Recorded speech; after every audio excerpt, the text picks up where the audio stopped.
to the Suicide Prevention Show.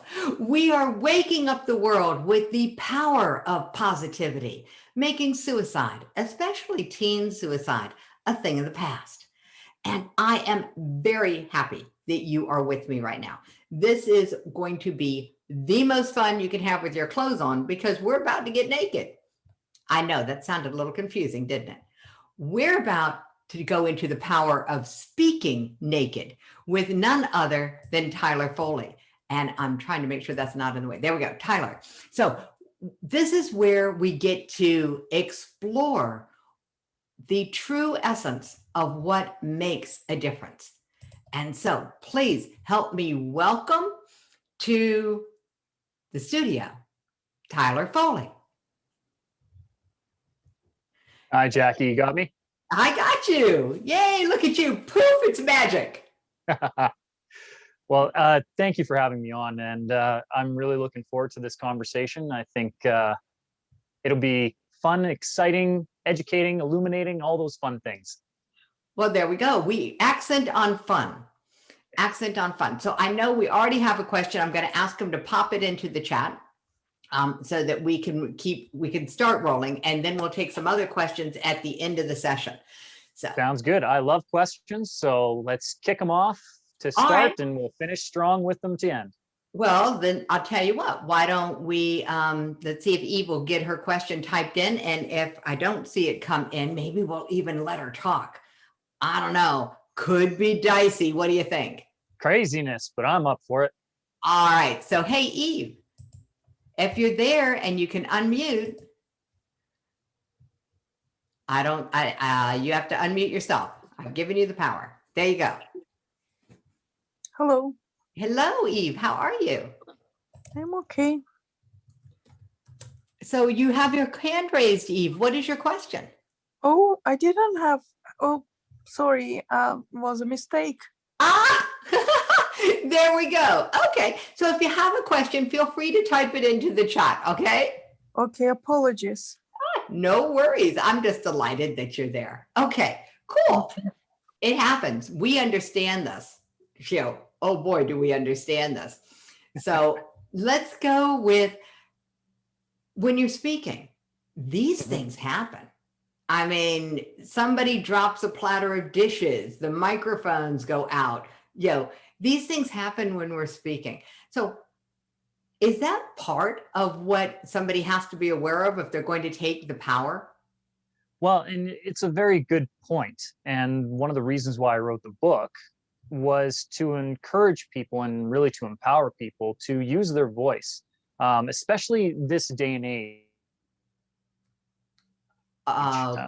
Everybody talks about how connected we are, and yet we're so isolated because this connection, you and I are, a couple thousand miles apart right now, Jackie. And so although we have the ability to connect and talk and communicate, we're still isolated. I'm alone in my basement right now. There's nobody else in the house, and it's just me. So even though you and I have this sense of connection, we're not actually... We don't have close proximity, so there's not the resonance that there exactly would be if we were in the same room. And so things like these tech glitches keep coming up. I know I was speaking this morning around 11 o'clock my time, and my mic was popping. I had a scratchy shirt, I think. I changed just for you, Jackie. Thank you very much. It's all these tech issues, the raising of the hand and not being able to see if somebody is actually asking a question or doing one of these. It's virtual now, so we only see the little icon pop up. And recognizing that all of that is superfluous, it doesn't matter, right? We ultimately just need to trust our voice and say the thing that's on our mind. And in fact, say the thing that we're probably afraid to say, and that's going to be the real conversation. Ooh, I like this. Okay, so tell me more. Where did this whole concept of say the thing that you're afraid to say come from? Well, I remember when I first started speaking, and like most speakers, I thought I could speak about anything or everything. Just give me a stage and tell me what you want me to say. I'll be your pitch man. I resemble And the that problem, remark. Okay. and the drawback to it is that I, for years and years and years, was an actor. I started on the stage at 6 years old, and I've been in film and television now for going on 35 years.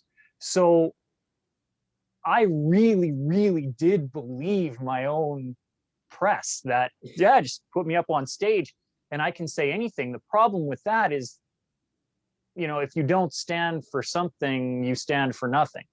Ah. And because I didn't have a story in my mind to tell, I was looking to tell other people's stories. And that doesn't resonate with people.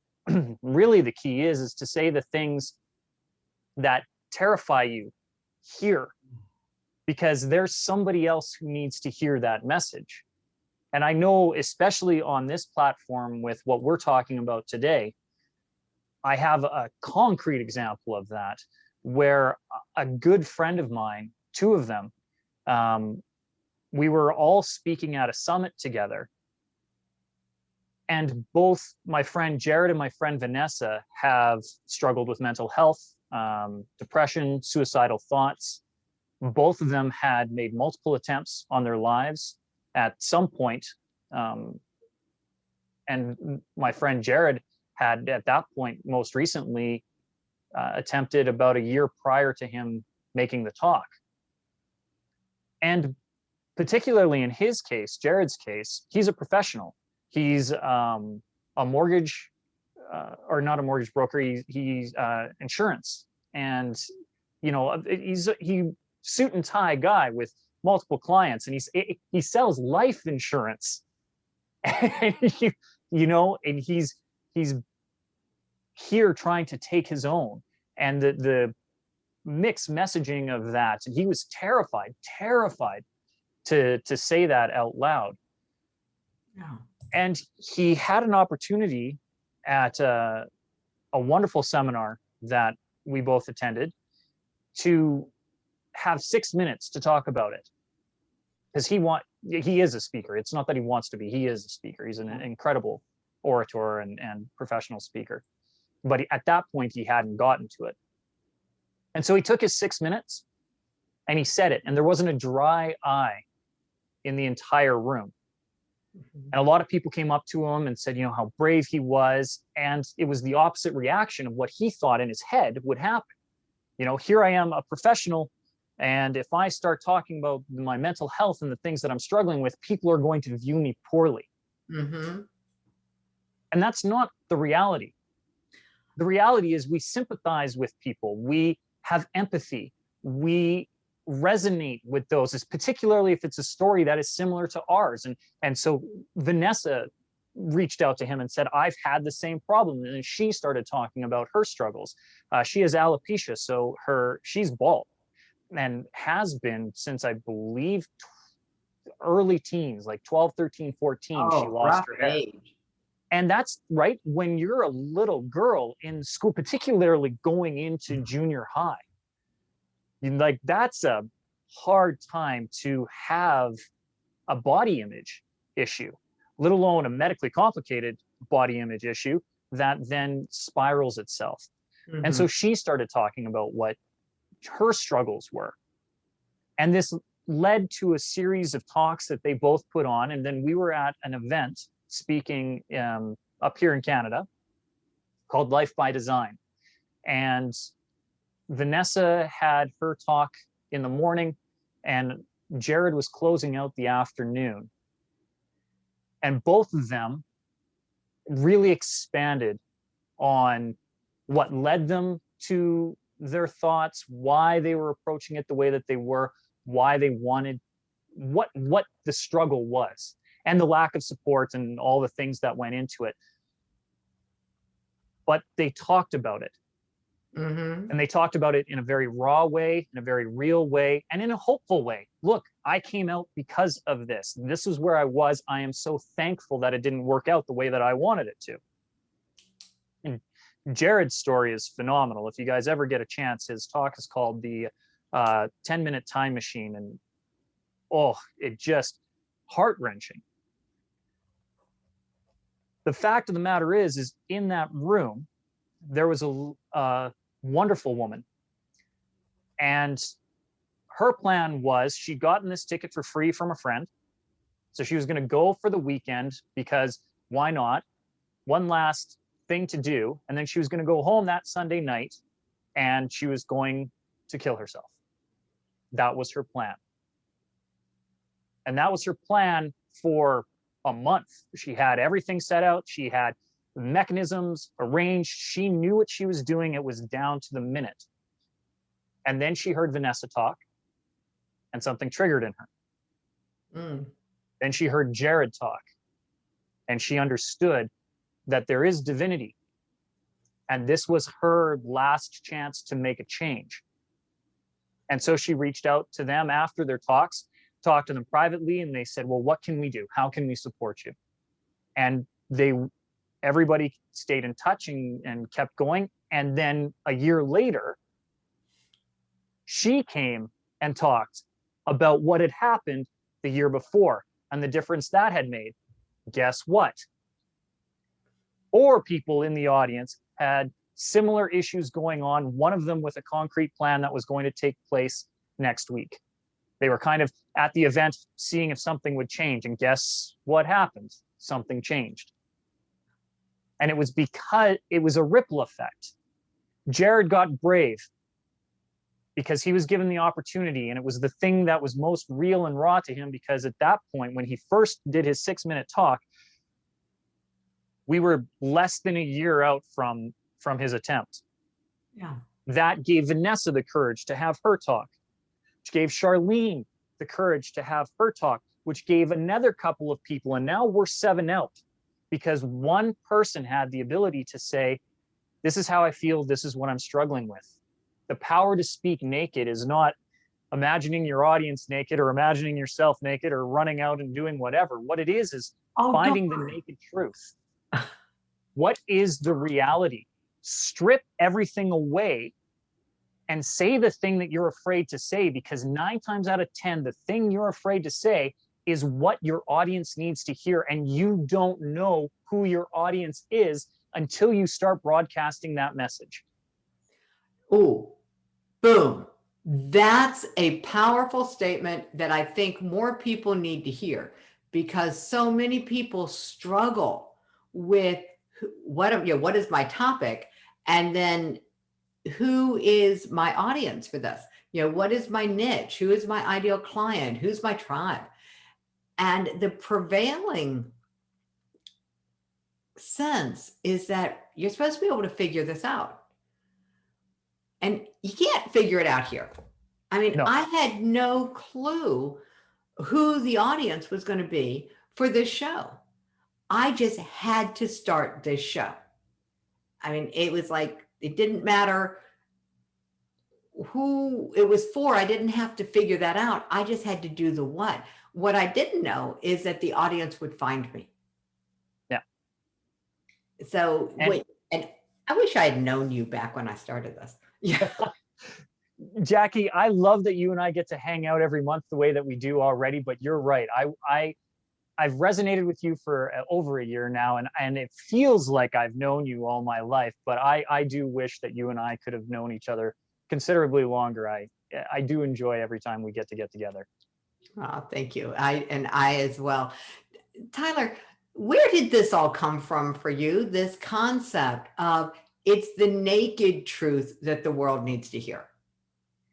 Well, part of it came from growing up in the theater.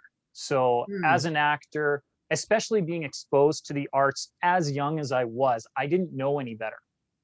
So I didn't know stage fright. I was too young to be afraid.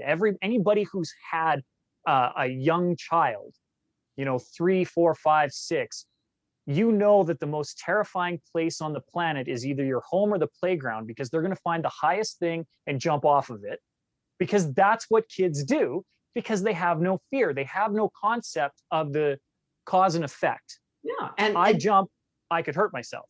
Yeah. and the natural state of a 3-year-old is look at me, look at me, look at Look at me. me, look at me, look at me, look at me. Yeah, And the attention, you want the attention. they're And so naturally narcissistic, and it's cute at that age. exactly. And for me, that I just naturally grew up. So I'm not afraid of an audience, and I loved the applause. I don't think there's anybody around who doesn't, even if you shy away from it, even if you embarrass, even if you feel your complete flush, if you were to get a standing ovation right now, you beam from the inside. You may want to shy away from it. There's parts of you who will go, ah, but you're going to beam. And I learned it at a very early age that I love that sound. That makes me light up. And I wasn't afraid of the stage, and I wasn't afraid to play. That's the other great thing about the theater, is that I got to play, I got to be other people, I got to explore different scenarios in a safe environment, and I was exposed to all kinds of different concepts and beliefs at a formative age where I wasn't limited. I didn't learn limitation. I learned abundance very rapidly. And it was when I started to see the change in me where I was like, well, why is that? I remember the first time I ever received stage fright. I was, I would have been 14, because it was my grade 9 year. And on Remembrance Day, your Veterans Day, every year, there's always a ceremony, right, at the schools. And for years, because I'd been in theater and because I'd won, regional and provincial speech competitions, I was always the one who was chosen to read In Flanders Field, which is a famous Canadian poem about Flanders Field. Row on row, the poppies grow.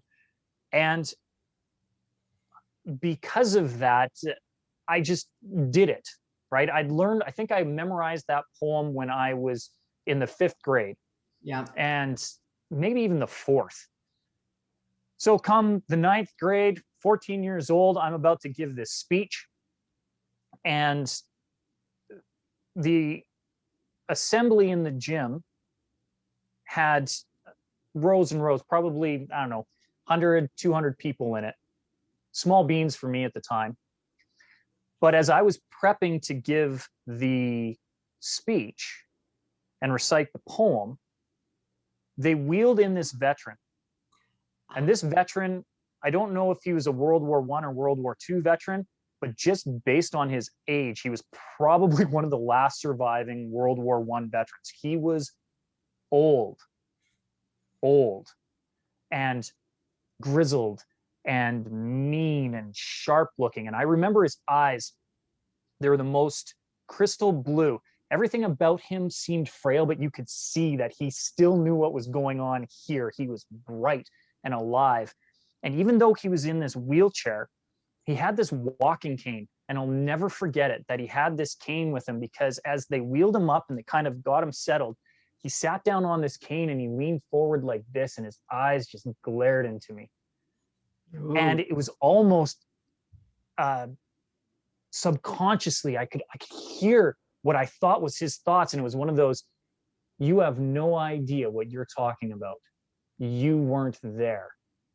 Ooh. Now, was that man actually thinking that? I have no idea. But that was what the internal judge of me was saying. And I could see this. And all of a sudden, the gravity of the words that I was about to say about the death that had taken place in the thousands of graves in Europe that were covered in poppies now, and the sacrifice that symbolized, hit me, just went, and I went, oh, and I couldn't even remember the first line. In Flanders Field, well, I don't know, and I froze, just froze, and everybody's looking at me like, Tyler just freeze? Like, it was unexpected, and I didn't know how to recover from that. And so I had to go away from that going, why did that happen? And I didn't understand it for years and years and years until I realized that it was the judgment that I allowed I was internalizing somebody else's thoughts that I could never possibly know. And they were negative. And they were negative. They were instantaneously negative, and a heavy negative too. And instead of just trusting myself, my raw, naked me, with no disguise and no pretense, I all of a sudden was looking for gimmick, or how do I make this more, or what will this man think of me? And I mean, what was worse, me reciting a poem that I didn't fully understand the words, but at least got out to him, or me freezing and not even giving him the dignity of the reading of the poem that he'd heard for 50 years, like, which was worse. And I remember walking away going, why? And realizing later on, after doing the analysis and doing the work, it was the judgment. It was the fear of judgment. And when somebody talks about their fear of speaking, regardless of whether it's in a boardroom, nobody has a fear of speaking. And I know that because we're about 2 years old, we get over that pretty quickly. We get over that. And even then, you don't have, even before that, you didn't have a fear of speaking. You had a fear of not being able to speak, not being able to communicate with your parents, not being understood, right? You fought and fought and fought until you could form words in your mouth and talk to the people and be like, no, I wanted orange juice.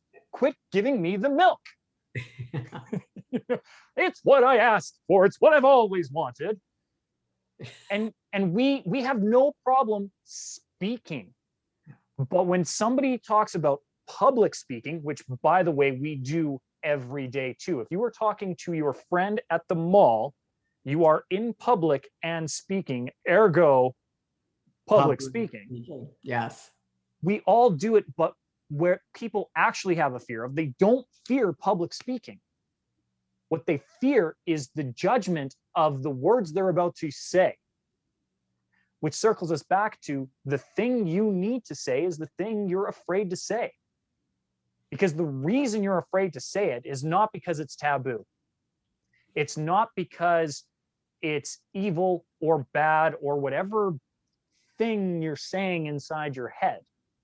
The reason you're afraid to say that thing is because you're afraid of, once it's out there, what is the judgment on me going to be? And the sad thing about that is everybody has had that thought. It doesn't matter what your thought is. You can think that I've had the most craziest thought. One of the most powerful exercises I've ever seen with this was at Tony Robbins. I can't remember if it was UPW or no, it was Date with Destiny, when I was down in Florida with him at Date with Destiny. And he does this thing where, just to show that we can have love for everybody, and where things go, he had everybody write down on a piece of paper the worst secret of your life, the thing you hide deep down that you don't want anybody to know at all, ever, the thing that you don't even want to acknowledge happened, your dirtiest, darkest secret. And you wrote it down on a piece of paper and you folded it up so nobody knew who wrote it. You didn't put your name on it. You didn't do nothing. And you dropped it in a basket. And then everybody did it. And we're talking 7,000 to 8,000 people in his convention hall. And then those baskets go up. And he's like, your job is not to judge right now. Your job is to love, because these are people who did this thing. And I hope that everybody knows here that there is a power to change. And then he started reading the stuff. No names attached to it, but these are people in the room. Look left or right. Somebody wrote this down. And you know what the audience did? They loved on those people. And there are people who resonated with it because you read this one thing and, you know, I did this. Well, my goodness, I did that too. And suddenly you didn't feel alone. You didn't feel isolated. You didn't feel shame. You may have felt remorse for it. You may have wished that it couldn't have happened, that you didn't do the thing, or you didn't have that secret. But other people had a similar secret. And that's the key. Like, we are not alone. There are over 7 billion people in this world. I assure you, the one thing you think nobody has done, there's at least 1 million people in the world. And statistically, that's an easy thing to say because that's less than 1%. That is 1/7 of 1%. At least 1 million people in the world have done the thing that you are afraid of, ashamed of, you don't want to say, you don't want to admit. And if we're talking about suicide, that number is statistically considerably larger. Yes. Considerably larger. And so if you just say the thing that you are coveting within your heart, or you're secreting within your heart, or you're disguising, or you're obscuring the thing that you're afraid to say, that you're keeping night and blocked, you'd be surprised at who else needs to hear that that's a thing. Because when you share it, you're going to, you may find people who make no mistake, we're judgy people. We are judgy people. We are. Judgment happens, and you will find judgment, but you will also find community. Yeah. And the key is to know that people are going to judge, let them judge, but your community is going to love. And what's better, focusing on where the judgment is coming from or where the love is coming from? Find your community. Say the thing that you're afraid to say. You will find your audience. They will be there right now. And if you don't believe me, look at the former president, the most polarizing man on the planet currently. Do you think he has the people and the detractors who judge him heavily, largely? And there are people who love him. But there are people who don't just love him, will storm the Capitol to defend the man. Who do you think he cares about? Do you think he cares about all the people who are judging him, or do you think he cares about the people who are supporting and loving him? Do you think he found his audience? And to the tune of over 70 million people in his audience saying whatever he says? You can't be afraid to say the thing that you want to say. The thing that you are secreting is probably the thing that is going to find you your community in a rapid fashion. You know, it's interesting that you say that, because there is a truism that secrets make us sick. And so this conversation about you must speak what your secret is. Now, I'm going to give a caveat, which is that if you're speaking your secret is going to harm someone else, then figure out how to do it in a way that doesn't cause a major issue. You know, the other piece is that this is such a powerful conversation for me, having just gone through this process where I stood on a stage and shared my secret. You know, the one thing that I could not bring myself to talk about for decades is the one thing that now is building a community and a movement that's making a difference. Now, there's no guarantee that whatever your secret is going to make a movement and make a difference. But the odds are it's going to make a difference to someone. Well, and that's the thing. If it only makes an impact on one person, you have made a difference. Go back to my story about Jared. Jared spoke once. It impacted one person in that room that we know of, that I can scientifically track. It had an impact on one person. That one person and this one person went and spoke again, and it had an impact on one other person. Now we're at 3. They went, this one person now goes and speaks and impacts 4 other people. So there's a ripple effect. It doesn't need to be monumental. I don't need to reach an audience of 1 billion people. You and I having this conversation right now, and with all the people that are watching it, whoever resonates with this message, they're the ones who needed to hear it. And again, I don't care about the people who have tuned it out, who went, naked what? That's unapologetically awful. I'm not listening to anyone who says anything nude. By the way, is an issue I have with the book, because, you know, Amazon likes to ban my advertisements because it's indecent. So You know, I was going to ask you about that just from a graphics point of view, if you had been banned anywhere, because that's a relatively interesting picture. Well, the irony is originally it was supposed to actually be me, but my photo shoot got canceled and we couldn't arrange it, and we had a press deadline for printing and graphics, etc. And so my publisher and my graphic designer got a stock image. So that is the closest they could come up with an approximation of what I would almost look like. That guy works out a little bit better than I do, but I'll go with it. I like it. It gives me something to reach for. And the stock image that they purchased comes from Amazon. Amazon also uses it to advertise terry cloth towels in black and white. They're very lovely, which are paid promotional. They can promote it and advertise it, and it's the exact same image. It's a stock image. There's no difference. And in fact, I would argue that my book cover shows less of the model than the terry cloth robes do. But I'm thinking because naked is tagged at the top of the book, that there you have it. Like, people wouldn't notice that the person was naked without the word being there. Yeah. I think possibly, yeah. Welcome to the unfairness of the world, people. Well, and it becomes a larger conversation. And that's the other thing too. You want to talk about speaking your raw, naked truth. You want to talk about speaking the secrets that you have. We're in a very interesting time in society where taking a stance and saying the thing that you want to say, if it's not the right stance or the right thing to say, could get you banned on social media.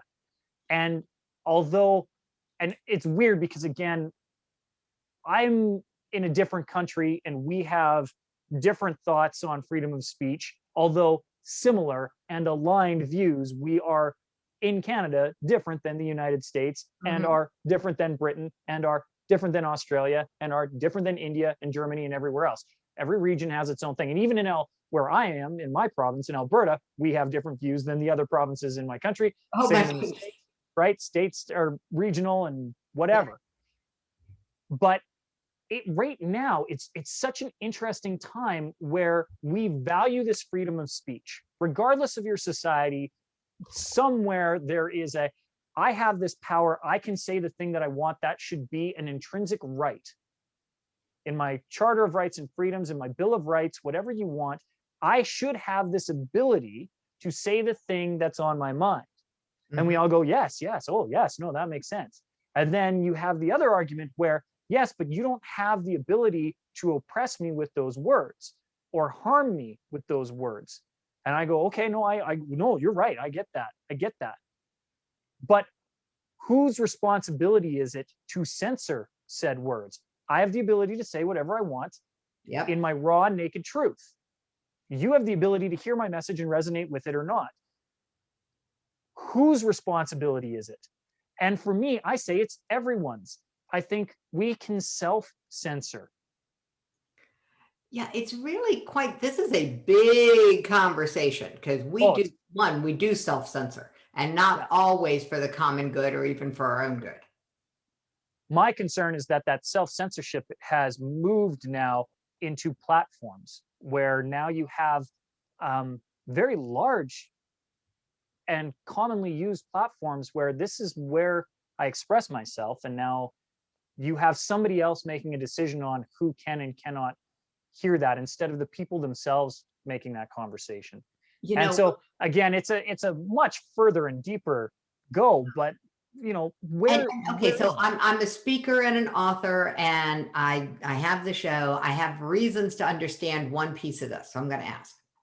Okay. Are they censoring things that you've paid for, like ads and things like that? Or are they censoring posts where you're just putting the picture and you're speaking? Oh, with me personally, my experience? Oh no, that's paid. But I can't use paid advertisements. I can do whatever I want as far as my content goes. Although I have found some of the algorithms like to bury it if I'm talking about the book cover or things like that. I get I can see when it doesn't like what I'm saying, which I find again interesting. But no, specifically with Amazon, it's just Amazon will sell my book. Amazon's happy to sell my book because they get money off of it. What they won't do is allow me to use paid advertisements that use the book cover because it doesn't meet their ethics guidelines, which Now, I don't disagree with their ethics guidelines. And if you were to read them, they make great sense. You, particularly with paid advertisements, because they're going to pop up, you don't know who's on the computer, you don't know who is using the cookies, and you don't want a sexually suggestive image popping up in front of a 5-year-old. I certainly wouldn't want my daughter seeing the image of, you know, a graphic Harlequin romance. yeah. Ironically, Harlequin romances with the Fabio covers and the damsel in distress can be advertised under the Amazon rules. But my book, which my daughter advertises for me, I have pictures of Mackenzie doing this with the book, and because it's dedicated to her and we love it, and it always gets good press when I stick my kid's face on something instead of me because she's way cuter. You know, I have no problem with her. I designed the book so that it could be on a bookshelf in a bookstore and not have to be hidden away in a dark closet. So I don't know. It makes me laugh when Amazon gets in the way. It's an interesting conversation because who knows? And I think you tagged it that it's a combination of words and an image, but who knows? And it's not our ballpark. We don't have control there. Where we No. As much as I'd love to pick a fight with Jeff Bezos, I just don't think I'm going to win. Yeah, his ballpark, his rules.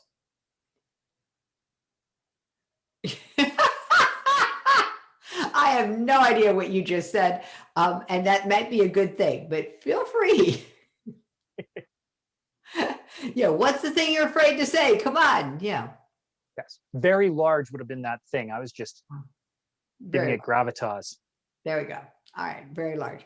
So, Tyler, when it comes to this whole concept of every message has an audience, the message you need to be spreading is the message that you're most afraid to talk about. Mhm. Why? Why are you beating this drum?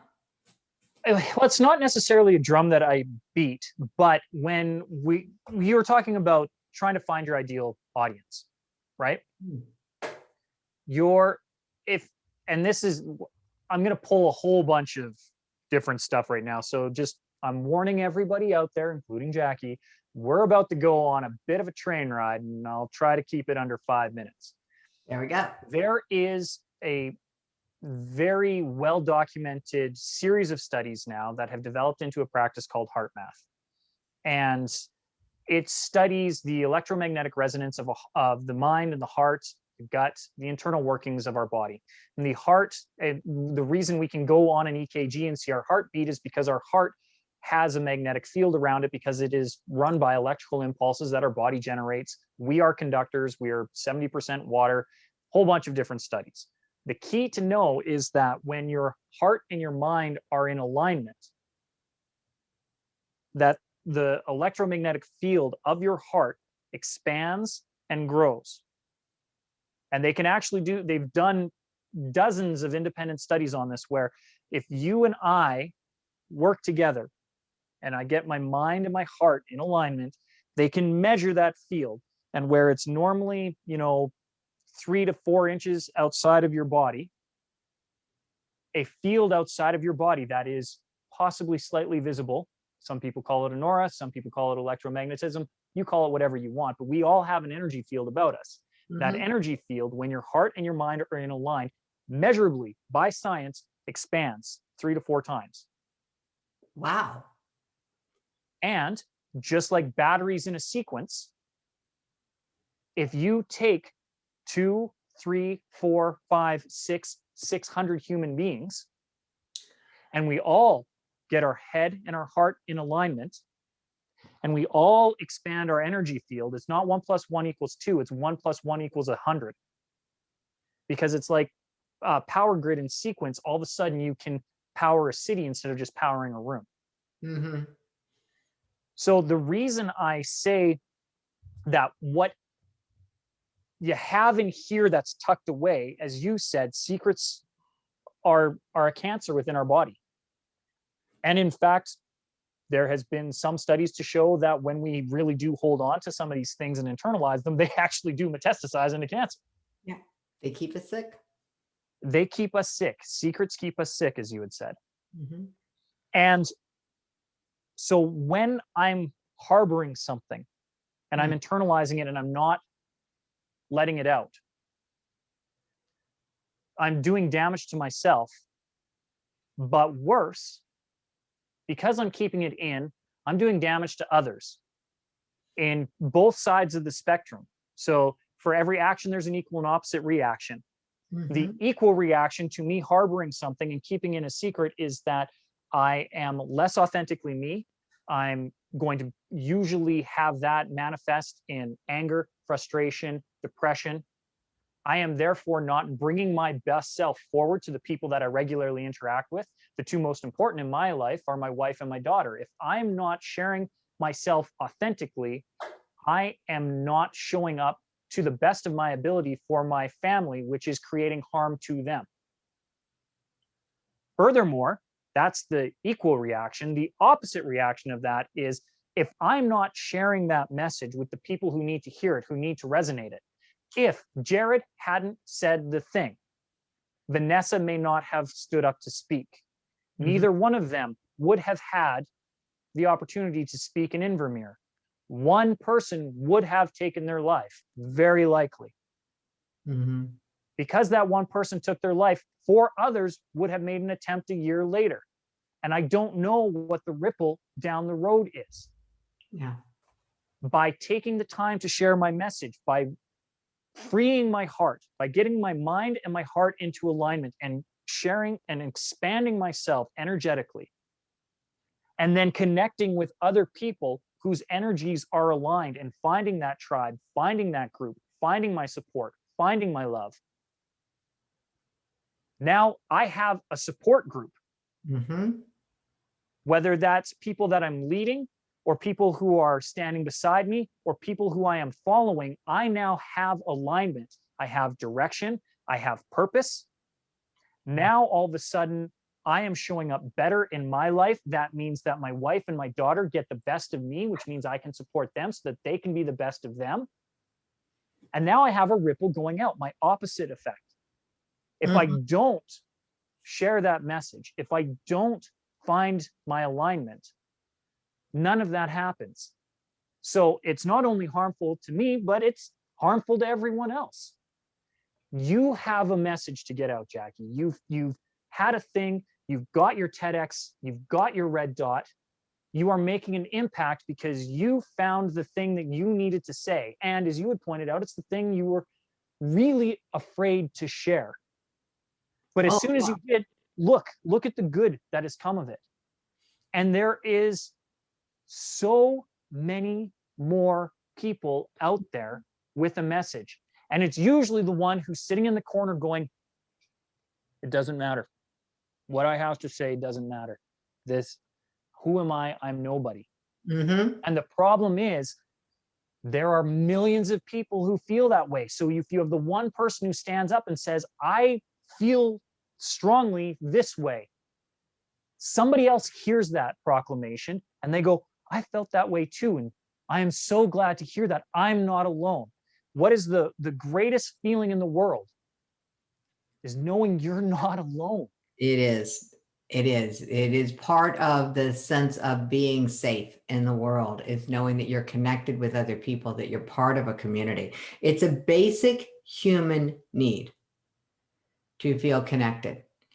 And it's one of the biggest challenges of our day. Yes. And again, I would say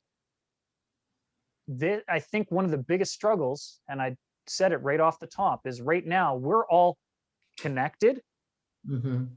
but we are still isolated. I very much looking forward to when we can reset so that we can have real physical connection. Because right now, um, I love doing the brain heart exercise in a room. Mm-hmm. And a lot of when I'm doing my seminar, I have a 2.5-day facilitation for the Power to Speak Naked. And when we do it, that's one of the things that we do right off the top, because I need people to get into alignment with what they really actually want to say. Because when we say, well, who is my tribe? Who is my niche? Who is my avatar?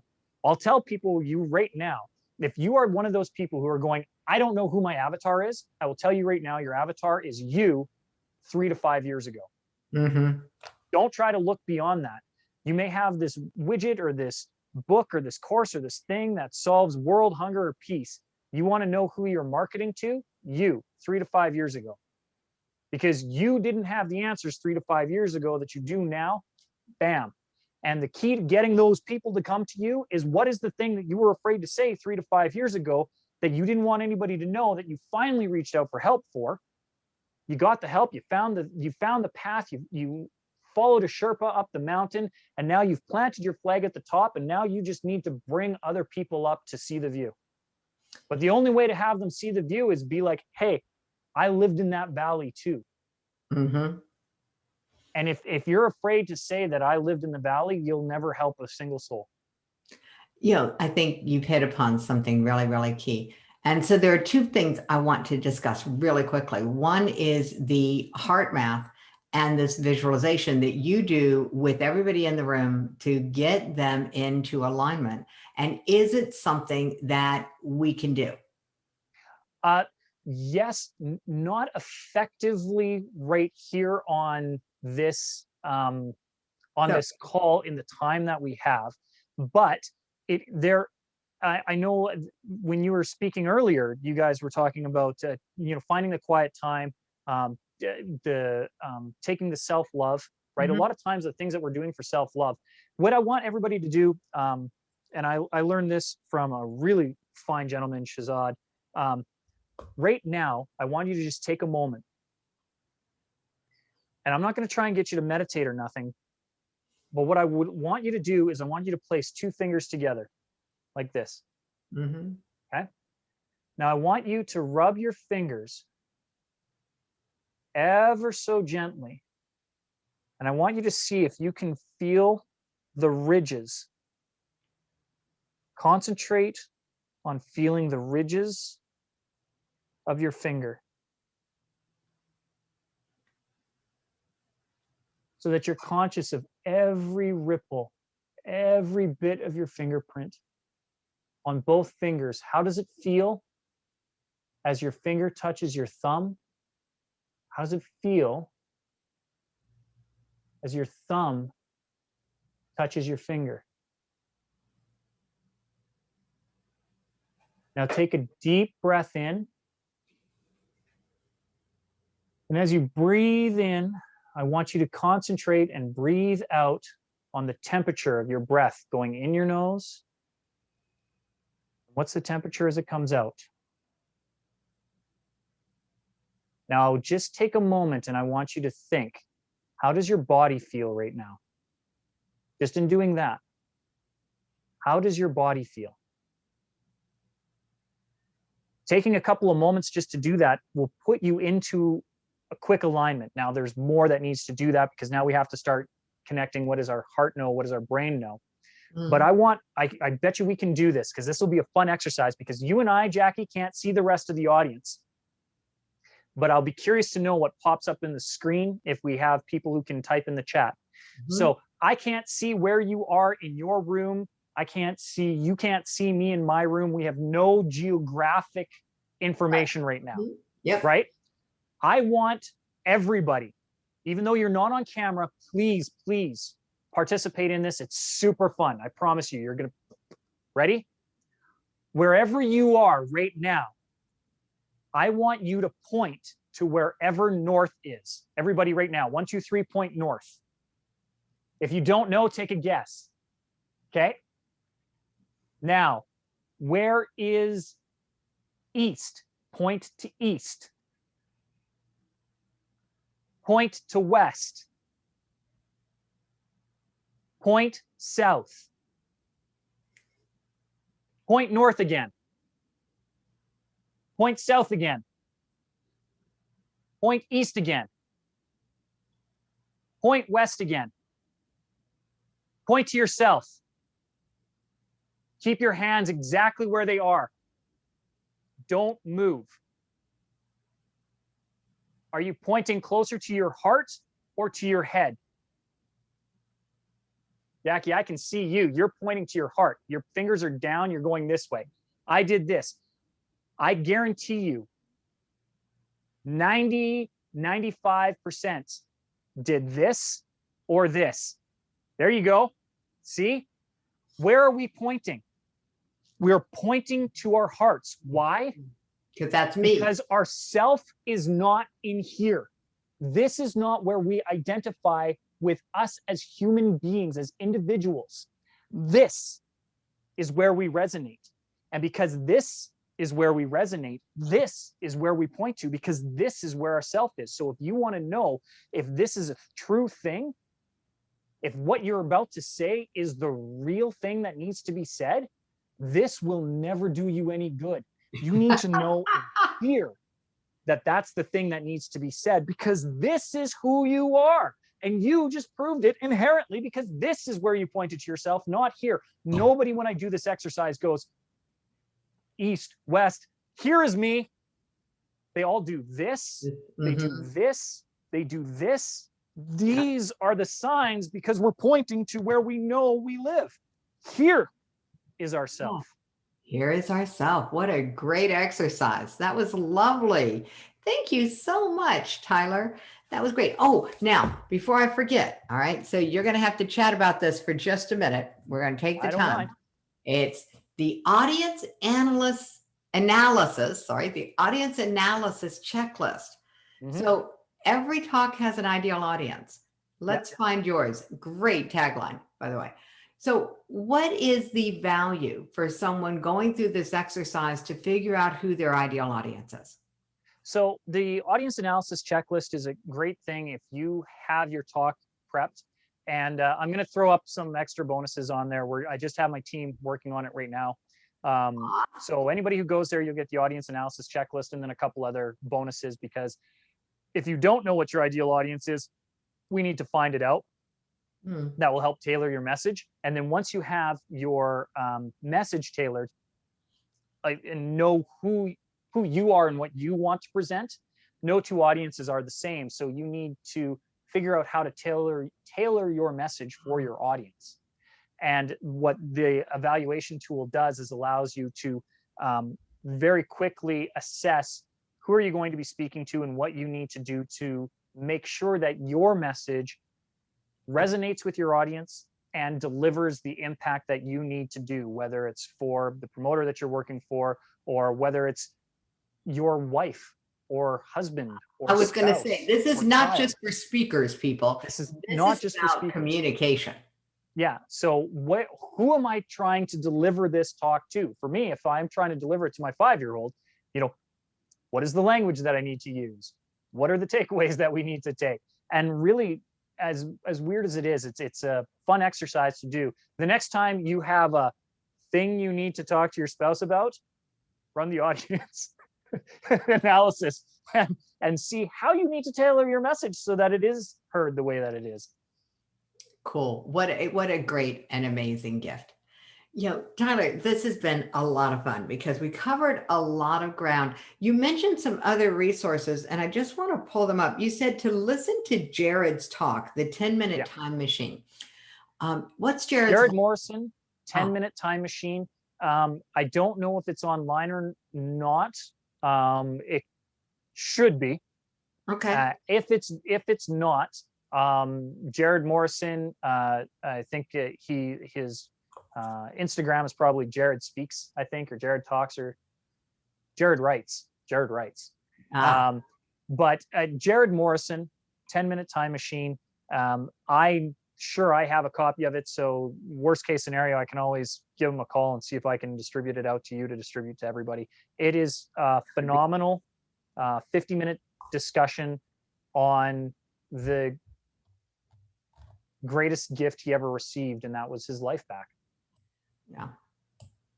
Got it. Okay. So one of the things I was thinking of is that that would be a great asset to put into the society. The Teen Suicide Prevention Society officially launched this weekend. And so we are gathering real-time data so that we can use it to petition governments to fund pure prevention programs. I don't think that there's enough information available to governments to figure this out, that they need to be putting the funding ahead of the obvious need. Yeah. Yes, we need to fund intervention programs for people who are at risk, but we also need to fund the pure prevention programs. And so I'm thinking that that would be a very inspiring talk for people Yeah. who are members of the society. And the members of the society, it's a free membership. It is where we are starting to have these conversations in deeper depth. And so there we go. Katie and I were on a race to get the link into the chat. That happens a lot. So darn. Yeah, if I can share it, it's my gift. I'd be happy to do it. I will reach out, get the permissions, and I will get you over the video. It's a very, again, powerful talk, and Jared's brilliant in the way that he presents it. He does such a good job of weaving story, and everybody, including him, is crying at the end. I've heard that talk probably 100 times. I still cry to this day. It's phenomenal. Thank you very, very much, Tyler. I greatly appreciate it.